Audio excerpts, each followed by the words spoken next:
Esta es una presentación de UCM. En UCM pusimos a tu disposición el servicio de videoconsulta UCM para que puedas tener la orientación de un médico desde la comodidad de tu hogar o donde te encuentres. Cuando nos necesites, ahí estaremos. Descarga la app en Google Play o App Store. UCM, tu médico personal. Cobertura parcial de asistencia médica. El gusto renovado de todas las semanas de estar aquí en el país haciendo una nueva entrega de Calidad de Vida en su 27ª temporada. Y vamos a hablar de la segunda causa de mortalidad en nuestro país, que es el cáncer.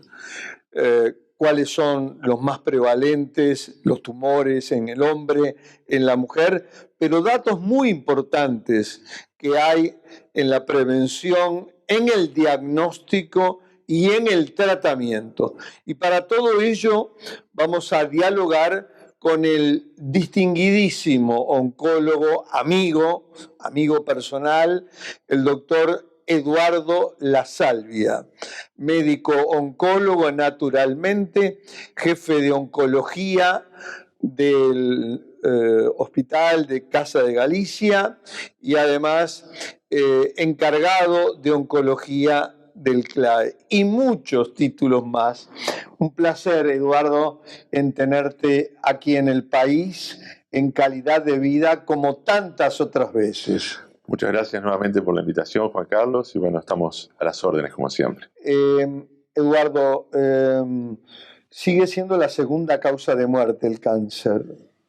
Sigue siendo la segunda causa de muerte después de la patología cardiovascular. Exacto. Muy cerquita, diríamos. Muy cerquita, sí. Cerquita. Tenemos datos del 2019 de aproximadamente 8.800 muertes por patología cardiovascular y 8.400, 8.500 muertes por cáncer. Sí, exactamente. Son valores que son naturalmente muy dinámicos, en tanto se mejoran los procedimientos diagnósticos y se mejoran los procedimientos terapéuticos. Todas estas cifras varían.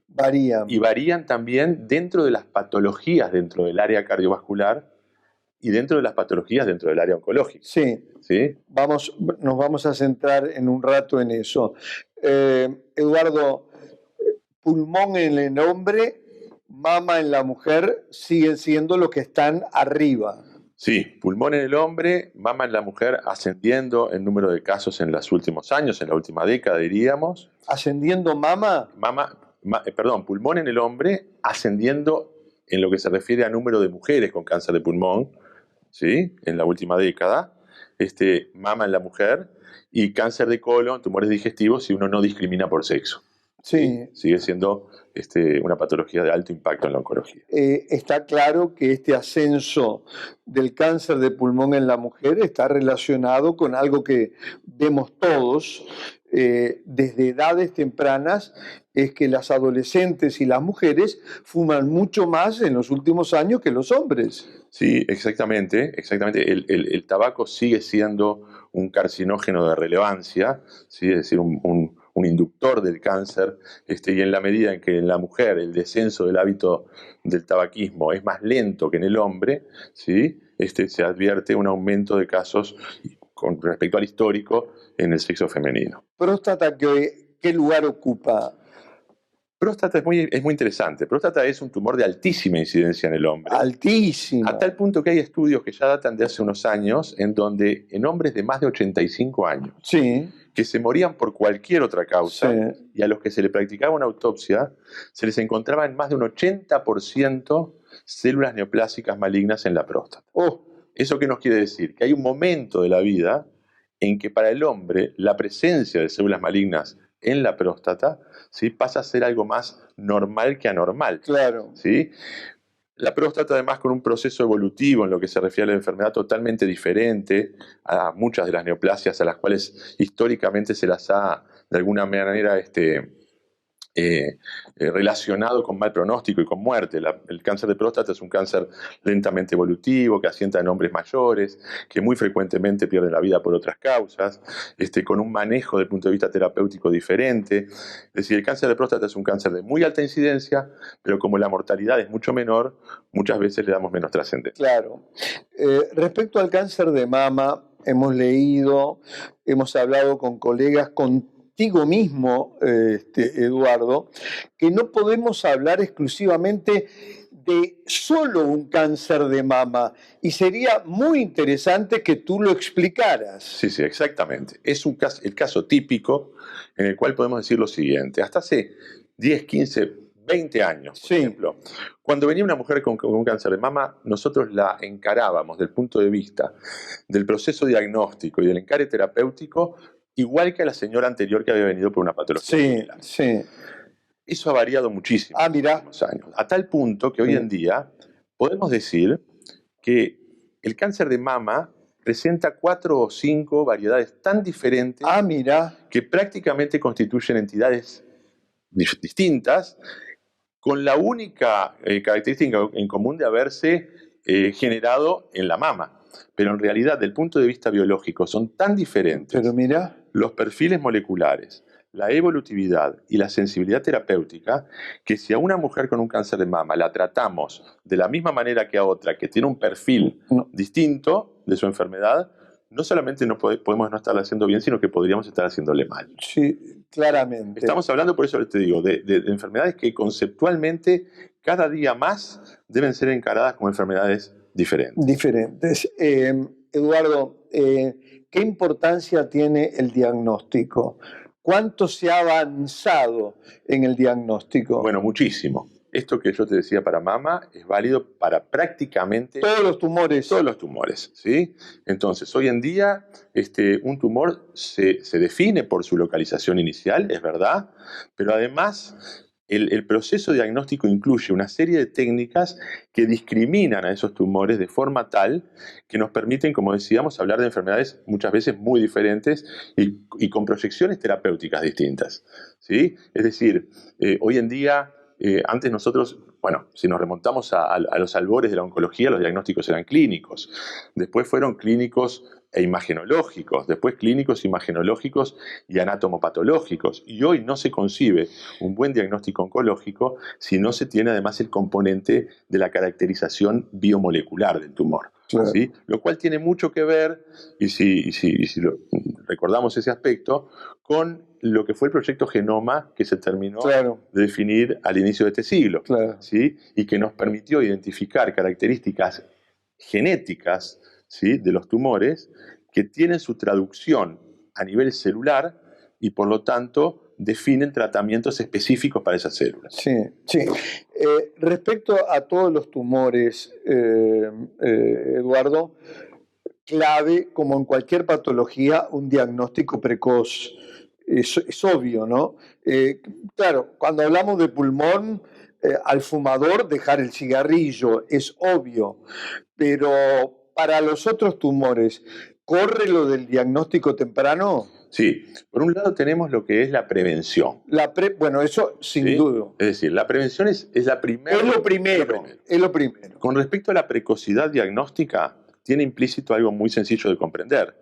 Si logramos una captación de la enfermedad en una situación de localidad o de locorregionalidad, es decir, una situación en la cual el tumor es incipiente, está en el órgano en el que se origina, no dio metástasis, estamos hablando de una situación de potencial curabilidad. Claro. Una vez que se traspasa la barrera de la diseminación sistémica, ya estamos hablando de lo que va a ser un objetivo que va a estar centrado en enlentecer la cinética evolutiva, mejorar el tiempo y la calidad de vida de los pacientes. No tiene nada que ver un diagnóstico en un estadio 1, en 1, 3 o 4. Por supuesto. Absolutamente. Por supuesto. Las chances de curabilidad las chances de, ahí está, se extinguen. De curación en una fase 4, tú lo acabas de decir, se extinguen.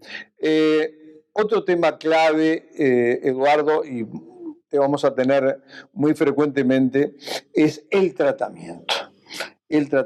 Y yo recuerdo que en algunas entrevistas que te he realizado, Me acuerdo que en su momento hablamos de la inmunoterapia como en aquella época el tratamiento gold estándar.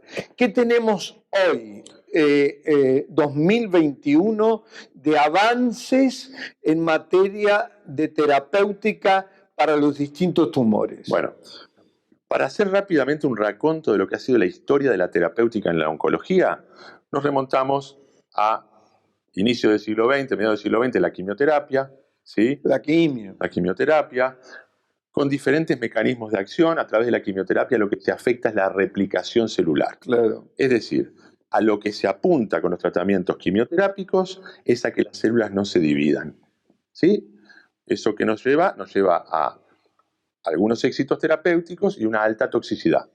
Alta toxicidad. ¿Por qué? Porque es un veneno de la replicación celular, Claro, que no respeta a la célula maligna, claro, ¿sí? Abarca a todas las células del organismo. claro. Una instancia mucho más reciente fue la aparición de lo que se llaman blancos moleculares. Blancos moleculares. Y a partir de las eso, dianas moleculares. exactamente. Que atacan exclusivamente a las células tumorales. Exactamente. ¿No, Eduardo? Exactamente. Y preservan las sanas. Exactamente.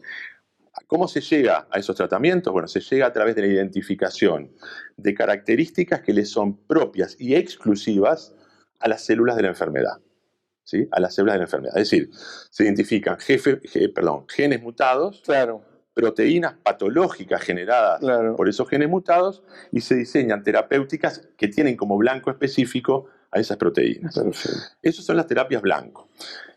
Y lo revolucionario y renovador en los últimos años ha sido la inmunoterapia. Claro. ¿Qué tiene de particular la inmunoterapia? La inmunoterapia tiene de particular que ha hecho virar la atención que históricamente se centraba en la célula maligna para tratar de entender al sistema inmunológico y a por qué el sistema inmunológico estaba de alguna manera ciego a la presencia de células que le eran extrañas al organismo.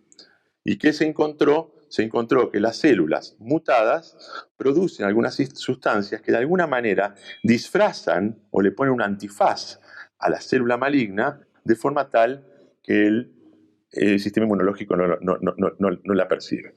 En ese contexto, el sistema inmunológico queda inactivo o con una actividad que no es la habitual y la enfermedad tumoral progresa, ¿sí? De todas maneras, y esto un poco para redondear sobre la terapéutica, ¿cuál es el problema con el que nos encontramos los oncólogos? ¿Cuál es? Que es el que explica el fracaso o la eficacia relativa de cualquiera de estos procedimientos.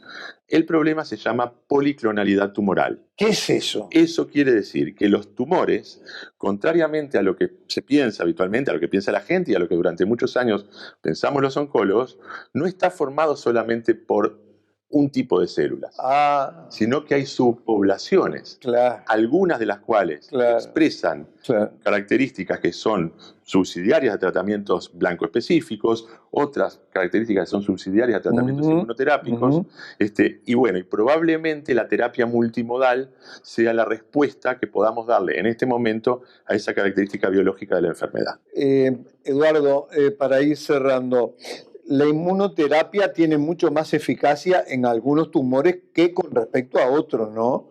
Está claro, porque he dialogado con colegas tuyos extranjeros y he leído publicaciones también habitualmente del exterior, donde el primer paso que dio la inmunoterapia y con un éxito relevante fue en el cáncer de pulmón. ¿Es así? Es así. Y en otros tumores no tiene el mismo resultado. Probablemente también en cáncer de pulmón fue una de las primeras localizaciones en las cuales fue estudiada la inmunoterapia, porque teníamos muy pocos instrumentos terapéuticos para ofrecerle a los pacientes con cáncer de pulmón. Claro. Básicamente, los tumores respondedores son aquellos que producen algunas proteínas que interfieren, como decíamos, en el correcto funcionamiento del sistema inmunológico para la captación, ¿sí?, de estas células malignas. Entonces, la identificación de estas moléculas es la que de alguna manera nos genera esa línea de corte entre sensibilidad e insensibilidad a la inmunoterapia. También leí, Eduardo, que es eficaz respecto al melanoma, al cáncer de piel. sí. La inmunoterapia, ¿no? La inmunoterapia ha mostrado su mayor eficacia hasta el momento en cáncer de pulmón, algunas de las variedades. Algunas. En melanoma, algunas de las variedades. En tumores uroteliales, en tumores del tracto urogenital. Ajá, ¿sí? ajá.